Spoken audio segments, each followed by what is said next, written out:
Bienvenidos y bienvenidas a esta ponencia del Congreso sobre Feminismo Digital. En este caso, el trabajo ha sido realizado por la compañera la doctora Laura Redondo y por mí misma, la doctora Tania Corrales. En esta ocasión vamos a hablar de qué ha pasado con las mujeres después de la pandemia por COVID-19. Es cierto que en los últimos años hemos tenido bastantes trabajos que estaban intentando analizar cuál era el impacto en las mujeres durante esos momentos de pandemia. ¿Qué ha ocurrido? Bueno, pues que se entiende que la pandemia como tal ha pasado y ahora estamos analizando qué ha pasado con los efectos post-pandemia y, en este caso, con perspectiva feminista, qué ha pasado con la mujer. Lo que nos importa es intentar ver qué se ha descubierto después de que ya esa pandemia pasara. Nos han quedado claras muchas de las consecuencias que tuvo de manera directa para las mujeres el COVID, aumentando los niveles de estrés, aumentando, por ejemplo, la necesidad de hacer tareas al mismo tiempo, es decir, las medidas de conciliación se volvieron una especie de efecto adverso o perverso incluso, ya que medidas que en un principio eran para facilitar la conciliación de responsabilidades laborales y familiares, lo que vimos es que se convertían en esa manzana envenenada para la mujer, dado que lo que hacían no era ayudar a sobrellevar ambos tipos de tareas, sino simultanearlas, lo cual dificultaba enormemente que se pudieran llevar las dos a cabo de la misma manera. Pero esto no viene solo por el COVID, esto viene desde hace mucho tiempo. Algunos autores llamaron a este fenómeno como la revolución estancada y hace referencia a cómo los hombres no tuvieron la misma incorporación a los cuidados, las responsabilidades familiares y en el hogar que la misma incorporación de la mujer al ámbito laboral, lo cual ponía a la mujer en una situación de doble rol, en una situación de potencial sobrecarga. Volviendo a nuestro objeto de estudio, es decir, dado este contexto, ¿qué ocurre con la mujer? ¿Qué ha pasado ahora que ya hemos superado la pandemia? ¿En qué lugar se encuentra, ¿no? Lo que nos dicen los estudios que han continuado preocupándose por cuál es la situación de la mujer y sobre todo con esa perspectiva de igualdad, esa perspectiva feminista, nos advierten que no hemos recuperado exactamente lo mismo. Por ejemplo, algunos de ellos se han centrado mucho en entender la parte emocional y están viendo que hay una afectación a nivel psicoemocional en el que las mujeres continúan teniendo mayores niveles de estrés. Esto podría venirse explicado de alguna manera también por esto que estamos diciendo de la situación de sobrecarga.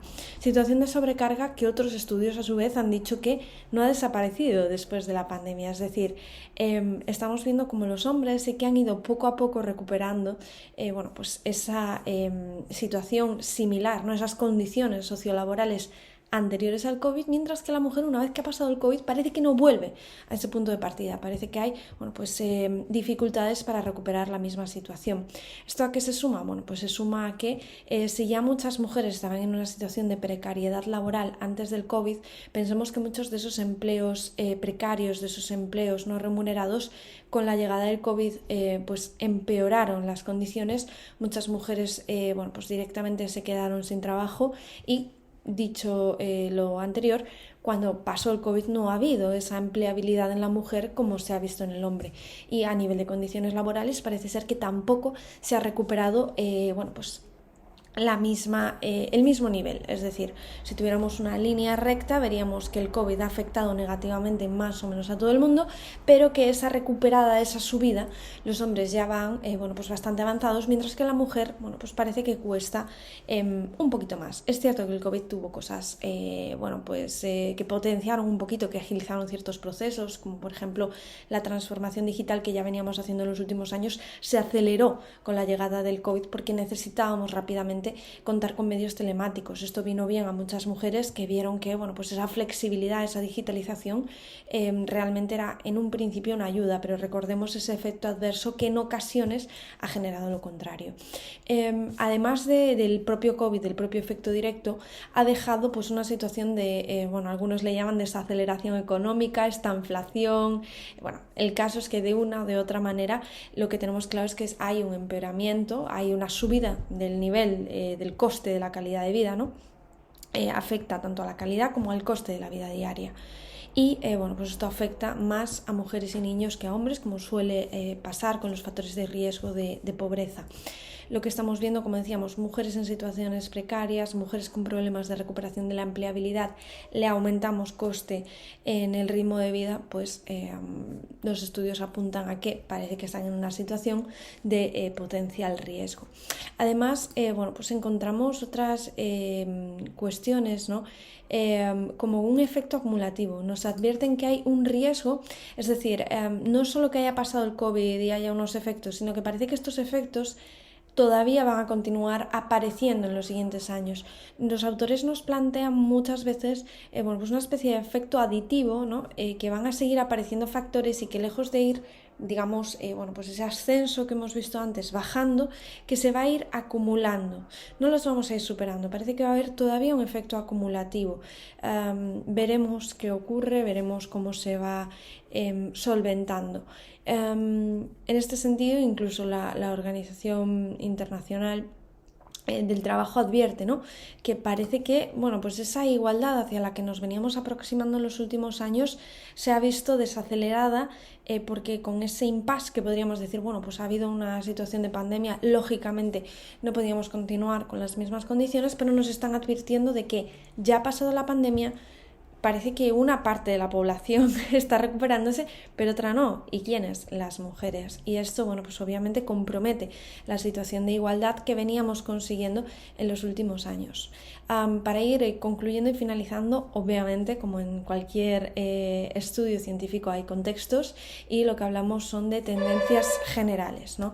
Hablamos de tendencias generales y, por lo tanto, lo que vemos, lo que tenemos que hacer de alguna manera es ir viendo hacia dónde nos vamos a dirigir, sabiendo que hay excepciones, sabiendo que hay pues países que tienen un mayor o un menor avance en materia de igualdad, pero pues al fin y al cabo entendiendo que por mucho que haya mejoras, no dejamos de tener una lucha constante porque esa igualdad todavía no es material. Aunque pueda haber muchas mejoras en materia de igualdad, las cuales se agradecen y se reconocen, todavía queda mucho trabajo, un trabajo que además veníamos haciendo pues en algunas áreas muy bien y que estamos viendo que el COVID pues ha afectado negativamente a esta situación de igualdad que veníamos consiguiendo. Por lo tanto, las conclusiones que debemos de sacar es que a pesar de que haya llegado el fin de la pandemia, no debemos de asumir que estamos en los mismos niveles que antes de la pandemia, porque ha habido un efecto del que todavía las mujeres no se han recuperado y para poder salir de esta situación lo que debemos de aplicar es pues intervenciones y gestiones con perspectiva feminista para asegurarnos de que todas las políticas que salgan a nivel social, a nivel laboral, tengan en mente de alguna manera que efectivamente, ¿de acuerdo?, se entiende que hay una afectación desigual y que vamos a tratar de recuperarla. Quedamos a total disposición para cualquier pregunta a través de este maravilloso congreso y espero que nos veamos en siguientes ediciones. Un saludo.